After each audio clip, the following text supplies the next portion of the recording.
And welcome back to Jeff Kenangan live on the road in J1. That's the presidential palace here in Juba. Exclusive interview with South Sudan's President Salva Kiir Mayardit. And yes, Jeff Kenangan live, powered by Telcom. Telcom, moving with you. Mr. President, before the break, I was telling you about the money laundering issues and the problems coming out of this country recently. A young Kenyan lady, Monica Kimani, killed in Nairobi after coming back from Sudan, where she has ties. And it is alleged that she was carrying lots and lots of money, dollar bills. And it's probably not the first time, and there's probably others. Could you see, is it the connection with South Sudan? And what is the problem here? Well, I'm very sorry for the loss of life of that young lady.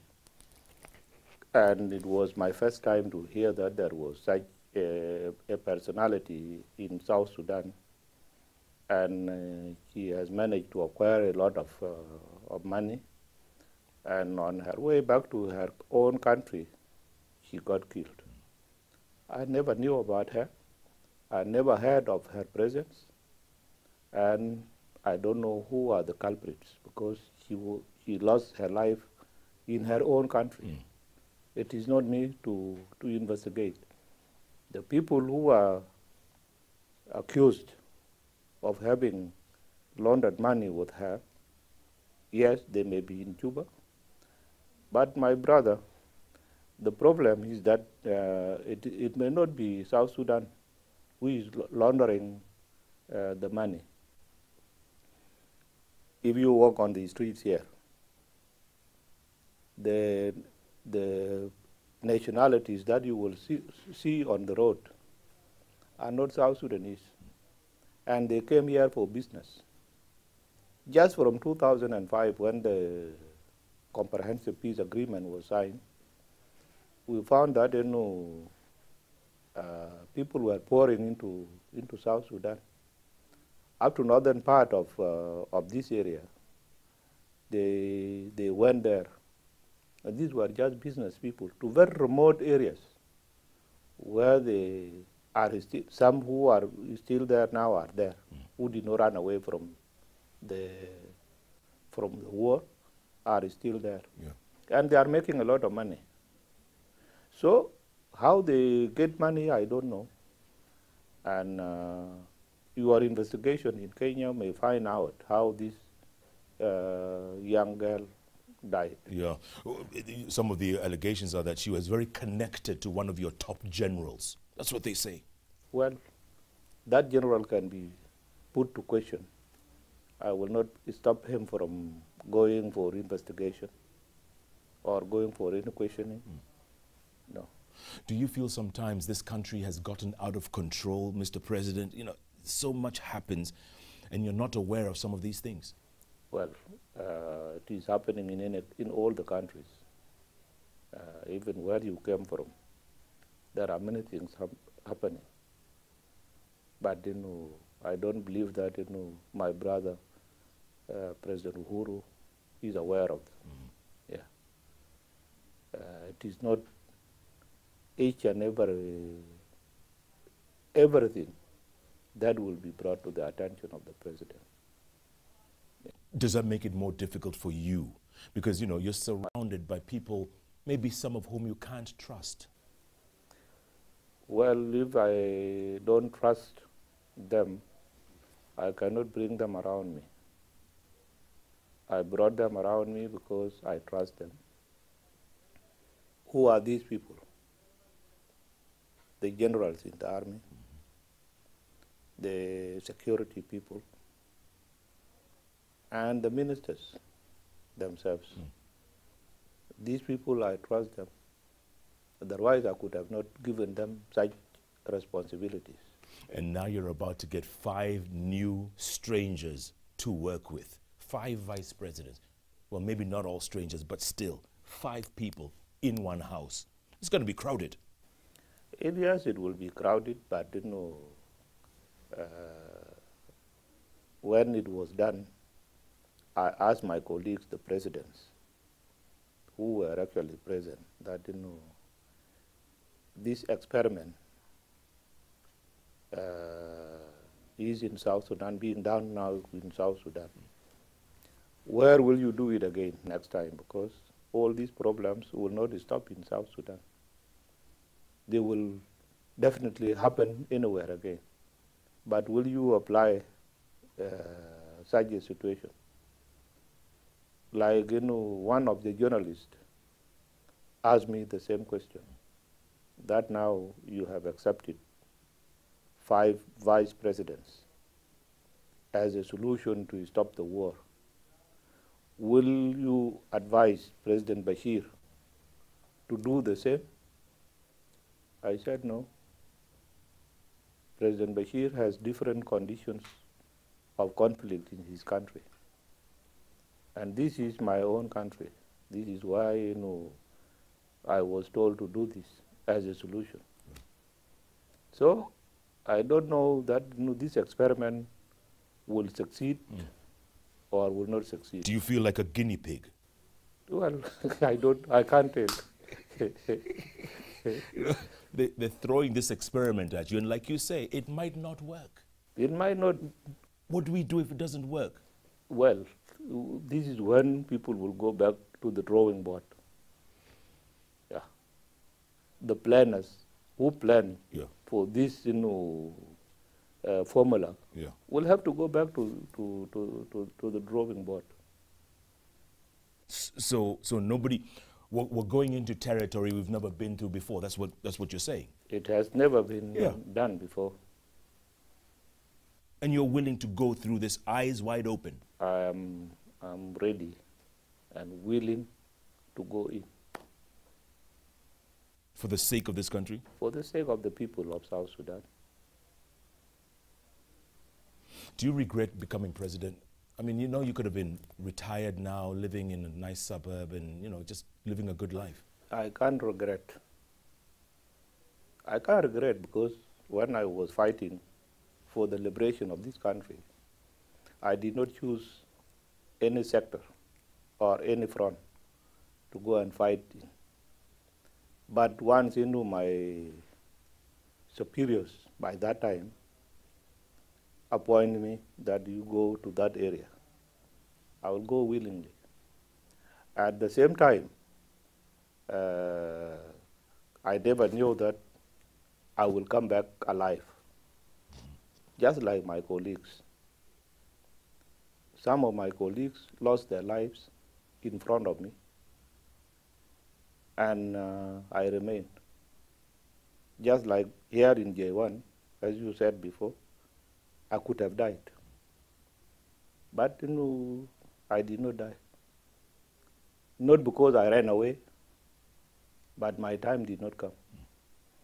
And so I don't regret being the president. I was told by the people that now it is your time. You go and sit on that chair. So it is the choice of the people. I cannot regret. But you can always tell the people, I'm tired of this, I can't do it anymore. Well, if we manage to stop this war, yes, I can talk about that. You'll go. Yeah. Let us bring stability first. And that you are guaranteeing your people? So that nothing will happen to them if I go. Someone said, I read somewhere, they said this story of South Sudan will not end well. This chapter right now will not end well. What proofs does that person have? It has to end well. There are so many other countries where people were dying in mass, but that thing stopped at the end, and they are now peaceful. And speaking of peace, when you mentioned Ethiopian Prime Minister Ahmed Abiy and Isaias Afwerki of Eritrea, after years of conflict, they shook hands. They became friends overnight. Why can't it happen here? What is wrong with us? This is what I asked from my brother, Riek Machar. That see what is happening in the region. Yeah. In your own country, yes. President Uhuru and Raila Odinga, two of them met and they shook hands, they hugged themselves, and they are now working normally. I told that to Riek Machar, what is wrong with us? What did he say? He did not answer me. So in your opinion, what is wrong with you? What is wrong with us? Where did we go wrong? I don't know. I cannot answer. I can answer for myself. For me, I feel that there is nothing wrong with me. Because, when when you wrong your own brother, you can come back to him and say, I'm sorry. Forgive me. And I always expect that to happen on the other side. The person who is being forgiven should also say something in return, acceptance of the forgiveness, and that, whatever grievances that made him to act the way he has been acting, he has also forgiven them. It is not a one-way traffic. Even Jesus says that, if you don't forgive, you cannot be forgiven. Yeah. So I don't have any problem. Yeah, but somebody in this circle has not forgiven the other. There's one who still bears a lot of hatred and a lot of... I have forgiven them all. Being the leader of this country, I have forgiven all those who took arms against me. And those who have been insulting me in the media, writing all the rubbish, I have forgiven them. And I declared amnesty to everybody who took up arms against the nation. So if I was not ready to move forward in search of peace, I would have not done all these things. Yeah. And yet, if I could play devil's advocate for a moment and say, why not give it to Riek Machar? Give it to him. They say, be careful what you wish for because you may just get it. Give it to him. Let's see what he does with it. Well, it is not my decision, and it is not my choice to do it. The people who elected me to this chair have a say. They will have to be consulted. So it is not just between me and him. Sure. But do you think he could do a better job than you? Well, I cannot judge him before starting the job. You don't want to judge him. Okay, at the end of the day, is this a war, or rather this conflict between the Dinka and the Nuer? Will it ever end? Because it seems like the bottom line is it's between these two tribes. Let me correct you, Jeff. The Dinka and the Nuer, as tribes, have no problem. The problem is with the people who want power. These are the people who go and mobilize the innocent people in the countryside, beating the drums that they are coming to fight with such a tribe. It is the Nuer who was mobilized by Riek Machar that they should come to Juba to come and bury the remains of their own brothers who were killed by the Dinkas. That was when he fled Juba after failing to take over power in 2013. He ran to Nuerland and he mobilized everybody. This is why there was these very serious battles between Juba and Bor for those who were coming marching to Juba to come and take over Juba. And that there was very serious fighting in Malakal. And in Malakal, it was not the Dinka alone that suffered. The other tribes, like the Shuluk, also died. Many of them were beheaded. And that is, is not in our culture to dismember a dead person. that you have to take the head, chop the heads off, and all the arms and the limbs. No, we did not have it before. And so I want to say that there is no problem between the Dinka and the Nuer per se. Even when there was this conflict, the Nuer who found themselves displaced from their own land, they ran to Dinka lands, and they got the protection. The Dinkas there did not rise to fight them. No, they accommodated them. Some are still there up to this moment. If you go to Rumbek in Bahr Ghazal, or if you go to Twitch in Bahr Ghazal, these areas are being inhabited now side by side by the Nuer and the Dinkas. So you say it's not between the two tribes? It is not. And yet with tens of thousands of people killed in conflicts the last 5 years or so, tens of thousands and then millions displaced, are you afraid one day that you might be charged in the criminal court in The Hague, charged with crimes against humanity? Are you afraid that day might come? Well, I'm not afraid because, I did nothing. If there is such a charge, I'm ready to go there, and I will come back a free man because I did nothing. Yeah. You're confident of that? I'm very confident. And when they point fingers at Salva Kiir Mayardit every time, what do you tell them? Well, they never come to me to tell me. They talk very far away from me, in the media, talking to other people, but not in front of me. Yeah. 2 years from now, paint a picture for me. 2 years from now, where will this country be? I'm not even going to go 5 or 10 years. Give me 2 years. Where are we going to be? Well, 2 years will be still in the interim, during the transitional period. And that transitional period, of course, will be peaceful throughout. It will not really be bloody again like it used to be.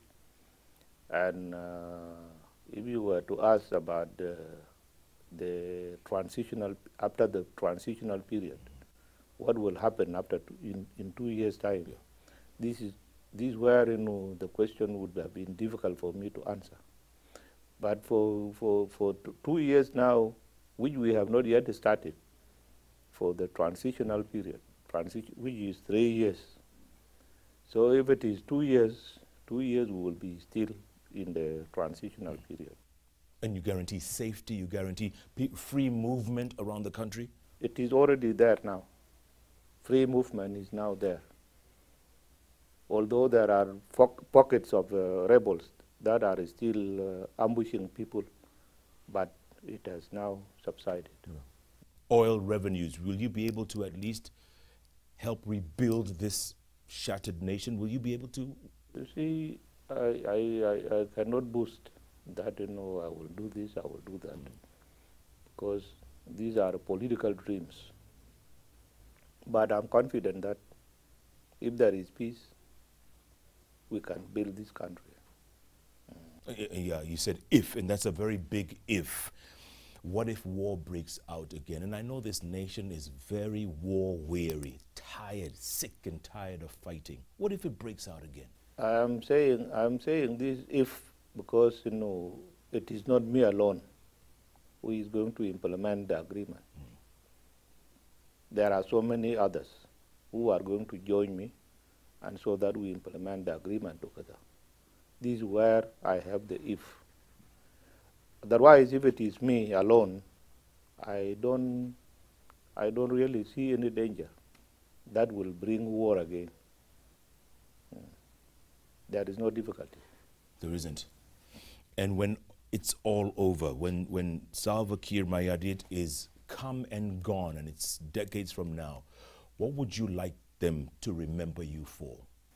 Well, I have done many things that I can be remembered for. I fought the war